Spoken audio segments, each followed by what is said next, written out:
மாண்புமிகு உறுப்பினர் பேசுங்க. மாண்புமிகு பேரவைத் தலைவர் பேசுங்க.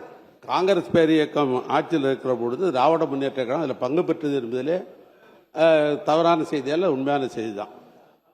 அப்பொழுது நாமக்கல்லை சேர்ந்த காந்தி செல்வன் என்பது அவர் சாதாரண ராஜாங்க துணை மந்திரியாகத்தான் இருந்தார். அவர் நாடாளுமன்றத்தில் இந்த நீட்டு தேர்வை அவர் அறிமுகப்படுத்தவில்லை. பொதுப்பணித்துறை அமைச்சுக்கு சொல்கிறேன்.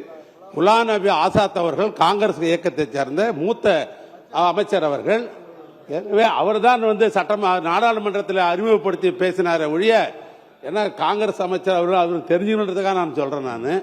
நாங்கள் இணை அமைச்சர்லாம் எப்பவுமே நாடாளுமன்றத்தில் எல்லாம் அறிமுகப்படுத்த முடியாது. நாங்கள் இருந்தோம். ஆனால் அதே நேரத்தில் கேபினெட்டில் நாங்கள் தமிழ்நாட்டில் இந்த நீட்டு தேர்வை நாங்கள் ஏற்றுக்கொள்ள மாட்டோம் என்று தமிழ்நாட்டு முதலமைச்சராக இருக்கிற கலைஞர் சொன்ன கருத்தையும் அந்த கேபினெட்டில் சொல்லப்பட்டது மட்டுமல்ல, அப்பொழுது முதலமைச்சராக இருந்த கலைஞர் அவர்கள் கடிதமே எழுதினார். என்ன எழுதினார்னா, தமிழ்நாட்டுக்கு நீட்டு ஒத்து வராது, நாங்கள் இங்கே அறிமுகப்படுத்த மாட்டோம், ஏற்றுக்கொள்ள மாட்டோம் என்று சொன்னார்கள். அவருக்கு உத்தரவாதம் கொடுத்தாங்க, நாங்கள் தமிழ்நாட்டில் நாங்கள் நிறைவேற்ற மாட்டோம், ஏற்றுக்கொள்ளுகிற மாநிலத்தை அவங்க ஏற்றுக்கொள்ளட்டும் என்று சொன்னார்கள். அதனால தான் தடை இருந்தது.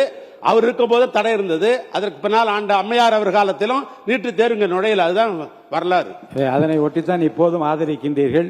மாண்புமிகு மருத்துவ கல்வி மற்றும் மக்கள் நலத்துறை அமைச்சர் அவர்களின் தீர்மானம் பேரவையின் முடிவுக்கு விடப்படுகிறது.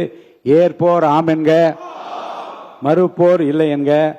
மறுப்போரே இல்லை என்று கருதுகிறேன். மறுப்போரே இல்லை. தீர்மானம் ஒருமனதாக நிறைவேறியது.